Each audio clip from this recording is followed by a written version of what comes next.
Sometimes history does not change all at once. It changes slowly.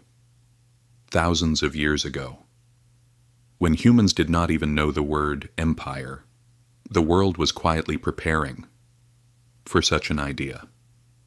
In Mesopotamia, between two rivers, in a land that was fertile, but where people were not at peace, there were Sumerian cities. Each one was powerful. Each one was wealthy, but they were not united. Cities like Uruk, and Lagash worshipped their own gods, maintained their own armies, and fought for their own interests. Endless wars, short moments of peace, and then more wars, slowly wore the region down. And then, out of this chaos, emerged a man named Sargon. His story did not begin in a palace. According to legend, he was placed in a basket and set adrift on a river. Later, he was found and raised by a gardener. No one believed that this child would one day change the course of history. As Sargon grew, he learned power, he learned people, and he learned order. Starting from a small city called Akkad, he first conquered the surrounding lands, and then turned toward the Sumerian cities. The Sumerian cities were strong, but they were fighting each other. Sargon saw this weakness, and one by one, he conquered them. For the first time in history, different peoples and different cities came under the rule of a single man. Sargon gave himself a title, King of the Four Quarters. It meant only one thing. He declared himself the king of the world.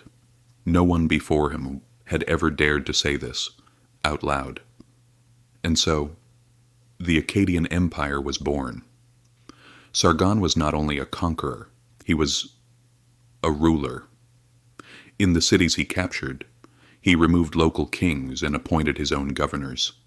He centralized power. For the first time ever, in distant lands were governed, but from a single center. Akkadian became the official language of the empire. Orders were given in this language. Records were written in this language. And as the language changed, people changed as well. They no longer saw themselves as citizens of a single city, but as part of something much larger. The empire continued to grow. From the Persian Gulf to the Mediterranean Sea, vast lands fell under Akkadian control. Trade routes were in their hands. But as power increased, so did the cost of control.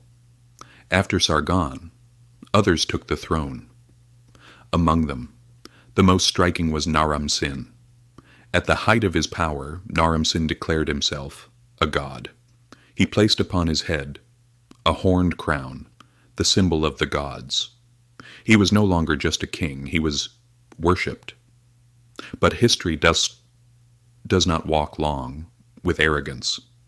As the empire expanded, ruling it became harder. Revolts began in distant cities. Whispers came first, quiet, then louder, then everywhere. And then, nature spoke.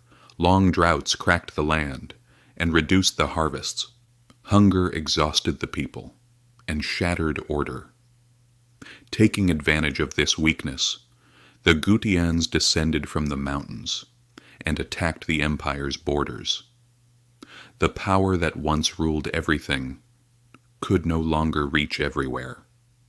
After nearly 200 years, the Akkadian Empire slowly collapsed. Its capital, Akkad, never recovered its former strength, and eventually, it disappeared.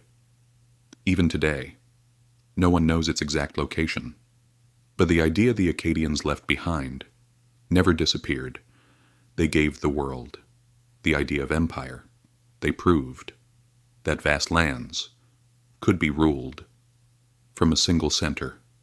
After them, the Babylonians, the Assyrians, the Persians, and much later the Romans followed this path.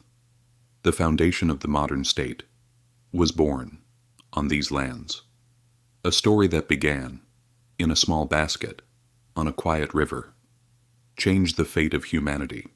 The world's first great empire was not born with a roar, but with a deep silence. And to continue discovering the first moments of history together, don't forget to like the video and subscribe to the channel.